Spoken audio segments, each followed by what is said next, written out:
अगर हम बात करें इंडियन मॉडर्न हिस्ट्री की, अगर हम बात करते हैं तो हमारी हिस्ट्री अराइवल ऑफ यूरोपियन से स्टार्ट होती है, जिसे हम एडवेंट ऑफ यूरोपियन कहते हैं।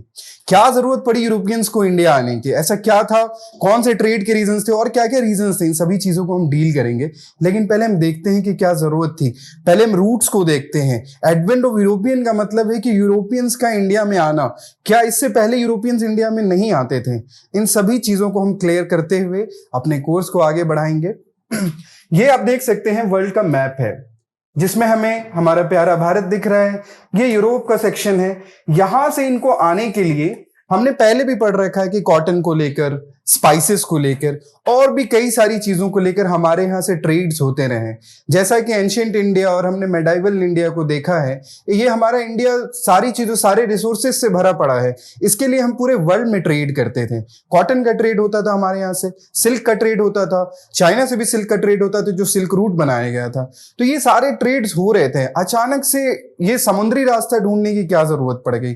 तो इसके पीछे का जो इतिहास है वो ये है कि ये हमारे यूरोपियन नेशन है, जहां कंटिन्यूअस ट्रेड हमारे यहां से चलता आ रहा था। चाइना से ट्रेड हो रहा था, इंडिया से ट्रेड हो रहा था, इंडोनेशिया से ट्रेड हो रहा था। तो ये कंटिन्यूअस ट्रेड होता जा रहा था। लेकिन एक इंसिडेंट होता है जिसे हम फॉल ऑफ कॉन्स्टेंटिनोपल कहते हैं। ये कॉन्स्टेंटिनोपल जो है हमारा, ये मौजूदा वक्त का इस्तांबुल जो हमारे टर्की में है, उसको हम इस्तांबुल के नाम से जानते हैं। तो ये फॉल ऑफ कॉन्स्टेंटिनोपल जब होता है, वहां से चीजें, सिनारियो बदल जाती है।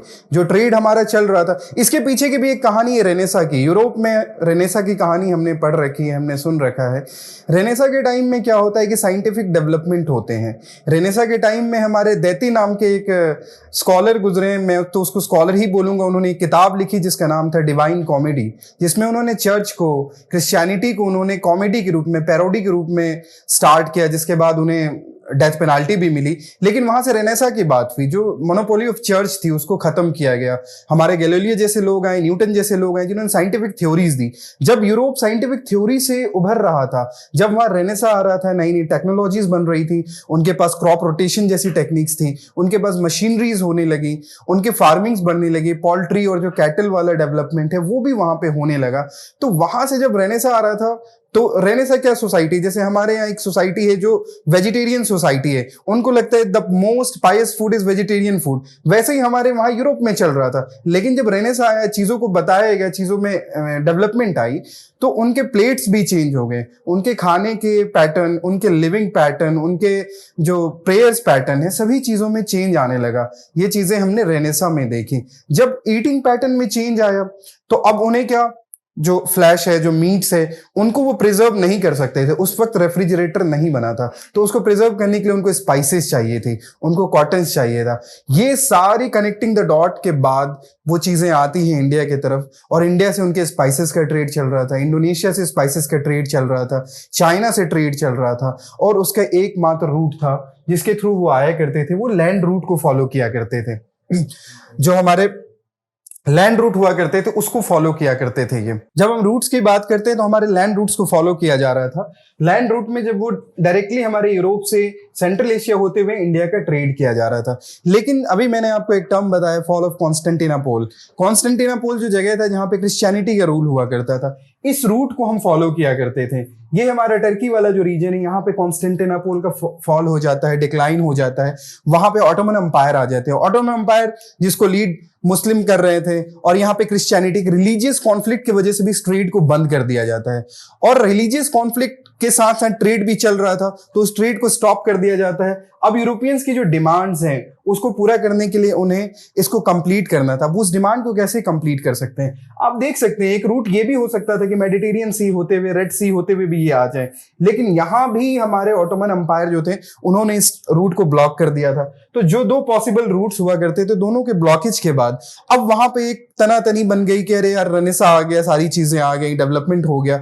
बट ये जो एक कंटिन्यूअस जो डेवलपमेंट आई थी, स्पाइसेस चाहिए थे, कॉटन चाहिए थे, वहां डेवलपमेंट हो रही थी, लगातार इंडस्ट्रियलाइजेशन का दौर वहां पे चल रहा था। उन सभी चीजों के लिए जो हमें रिक्वायरमेंट्स थी, उसको पूरा करने के लिए अब नए रूट्स की खोज करने की जरूरत पड़ी। तो जब हम नए रूट्स की बात करते हैं, कॉन्स्टेंटिनोपल का फॉल 1453 में हो जाता है।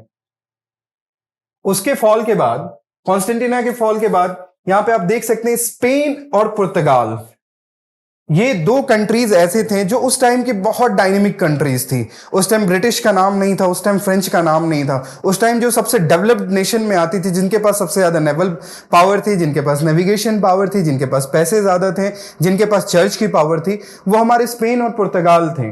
तो इन दोनों कंट्रीज ने स्टार्ट किया एक नए रास्ते के लिए, एक होड़ मची।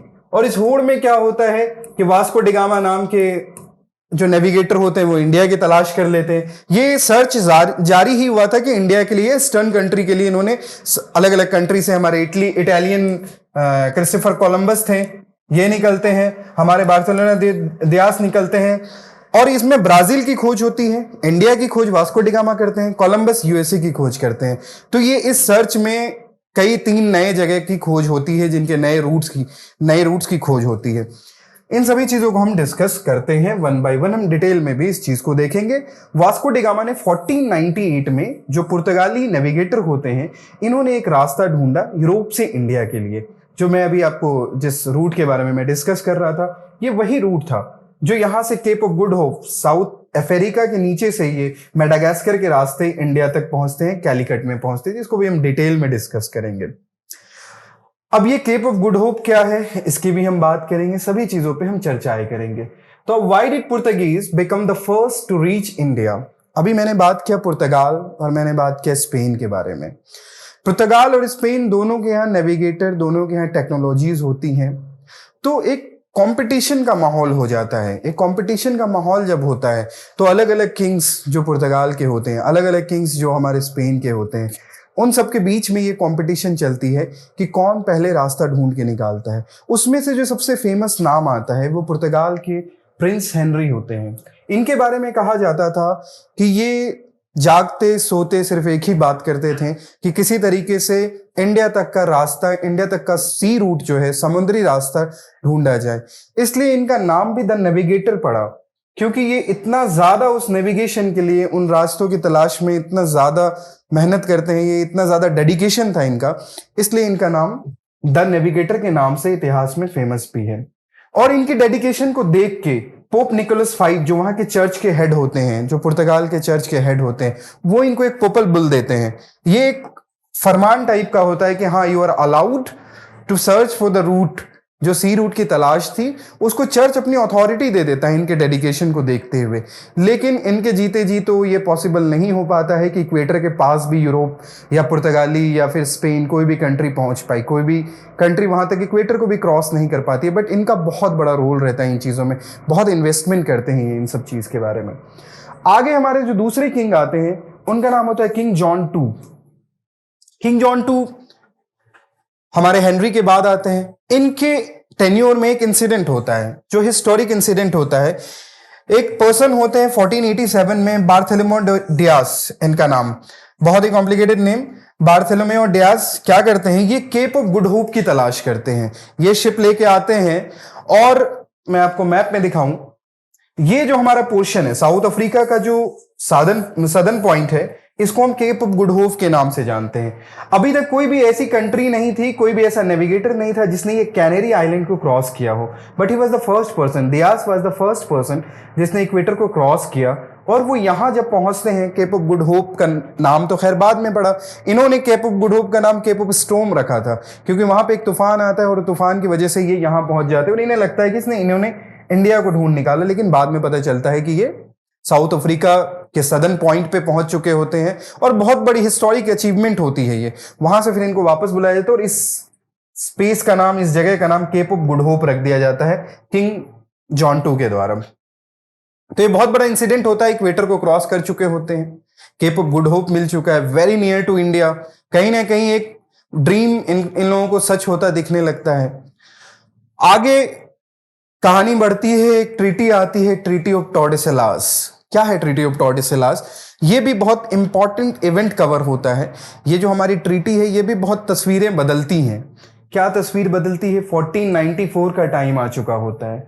हमने कई चीज़ों को डिस्कशन किया, हमने कॉन्स्टेंटिनोपल को डिस्कस किया, हमने देखा कि कैसे ट्रेड रूट को डिस्कस करने के लिए, डेवलप करने के लिए, ढूंढने के लिए उनकी अपनी रिक्वायरमेंट्स, क्योंकि हाई डिमांड चीज़ें वहाँ पे हो चुकी होती हैं रहनेसा और साइंटिफिक डेवलपमेंट की वजह से, तो कैसे वहाँ चीज़ें चेंज हो रही हैं।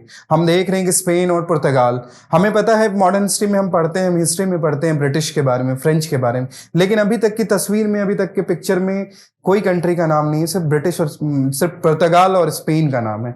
ये ट्रीटी एक माइलस्टोन ट्रीटी बन के आती है, चूंकि ये कैनरी आइलैंड, हमने अभी डिस्कस किया, कैनरी आइलैंड के आगे इन लोगों को लगता था कि कोई दुनिया ही नहीं है। बट जब ये नेविगेशन और जब ये चीजें स्टार्ट हुई, नेविगेशन की चीजें जब स्टार्ट होने लगी, तो क्या होता है, अब पुर्तगाल और स्पेन के बीच में डिस्प्यूट होने लगती है कि अगर कोई नई चीज ढूंढी जाती है, जैसा कि मैंने बताया आपको कि कोलंबस हमारे निकलते हैं खोज में और यूएसए की खोज करते हैं, अमेरिका की खोज करते हैं, वो ब्राजील की खोज करते हैं हमारे बार्थेलोमा डियाज, और जो हमारा कैनरी आइलैंड है इसके आगे ये लोग कभी बढ़ नहीं पाए थे, इन्हें लगता था this is the end of the world. But जब अब नए वर्ल्ड की शुरुआत होने लगी तो इन्होंने उसका नाम न्यू वर्ल्ड रखा। अब न्यू वर्ल्ड के पीछे डिस्प्यूट ये होने लगा who will rule which portion of the world, तो इसके लिए एक ट्रीटी होती है जिसका नाम होता है ट्रीटी ऑफ टॉर्डेसलास। एक इमेजिनरी लाइन, ये हमारे कैनरी आइलैंड और ये कैप वर्डे आइलैंड के बीच से एक इमेजिनरी लाइन खींची जाती है और कहा जाता है कि इसके वेस्ट में स्पेन रूल करेगा और इसके ईस्ट में जो नोन वर्ल्ड है उसको पुर्तगाल रूल करेगा, जो न्यू वर्ल्ड है उसको स्पेन रूल करेगा, और ये चीज़ें आगे बढ़ती हैं। ये हिस्ट्री का एक मेजर पोर्शन, चीज़ों तस्वीरों को चेंज करता है। ये 15वीं सेंचुरी में हम पहुंच चुके हैं और यहाँ से चीज़ें बदलती हुई हमको नजर आती हैं। आगे देखते हैं हम।